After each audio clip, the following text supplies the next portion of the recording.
Scary moment in Minneapolis. Congresswoman Ilhan Omar attacked while speaking at a town hall criticizing the immigration crackdown. It's time for the Streamline. Everything you need to know in 10 minutes or less. Omar was speaking last night when a man charged at her with a syringe, spraying her with some type of liquid.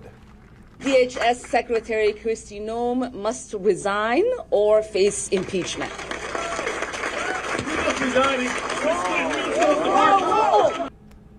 See in the video, Omar's security team tackled the man. He's been identified as 55-year-old Anthony Kazmierczyk.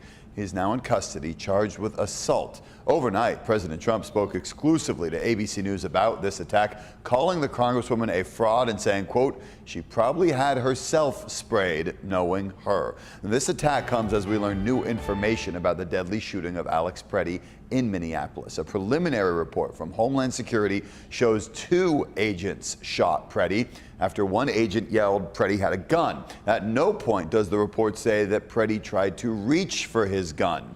Video shows Preddy's gun being removed by an agent before the first shot was fired.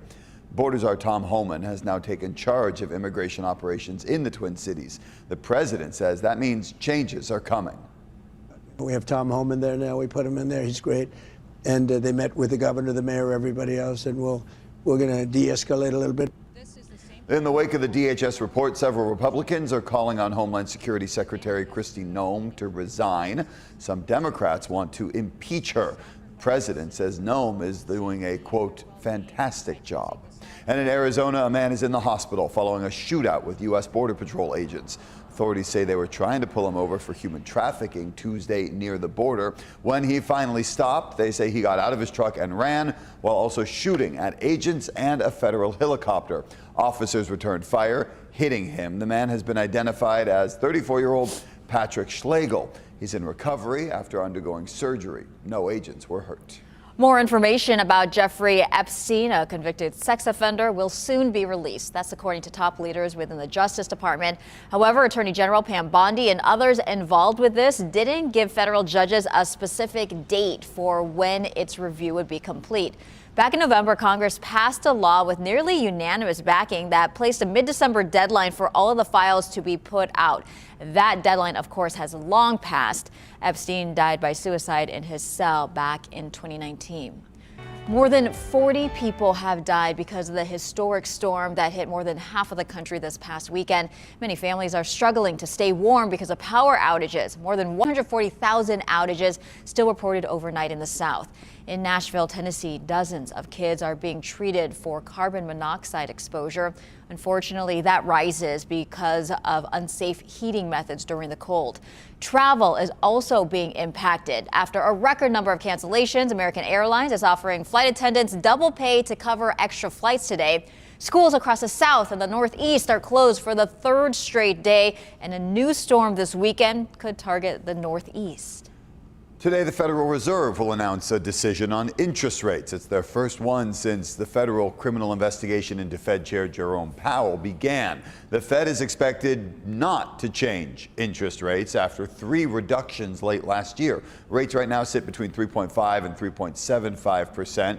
Federal officials are no longer rushing to cut rates as the economy grows steadily and layoffs remain low. However, inflation is still running above the Fed's 2% target. Breaking overnight, Amazon announced it's laying off 16,000 people. The company says it needs to be more nimble to make faster decisions about AI. Amazon just cut 14,000 other jobs in October.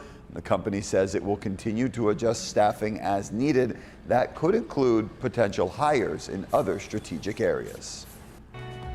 The district attorney in Orange County is weighing charges against a mom after this viral video shows her baby falling out of a moving car. Fullerton police say that this dashcam video shows a driver taking a turn on the roadway. The passenger side door, it opens. That 19-month-old tumbles out onto a busy street. The mom runs over and picks up the child, puts the baby back in the car. Now, video of this circulated on social media last week. Police say a witness came forward over the weekend and helped investigators identify the mother. Fortunately, that car behind stopped very quickly. Police say the baby was hurt in the fall, but is expected to make a full recovery. Okay, we all know about the terrible twos, and I guess it applies to animals as well. This 2-year-old puma was seen terrorizing the streets of San Francisco. The mountain lion was spotted Sunday night wandering the streets of an upscale neighborhood, and then again on Monday morning. One witness says she came eye to eye with this cat. We locked eyes for over 5 minutes. Was actually really honored that the mountain lion didn't eat me. Yeah, I guess that's one way of putting it. I'm glad the mountain lion didn't eat you as well. The animal was found hiding in a garden between apartment buildings on Tuesday. Vets with the San Francisco Zoo were called in to examine it. People and other animals also looked on as officials captured the animal, took it away in a crate. The mountain lion was last tagged about 50 miles away. It's being tested before being released back into the wild.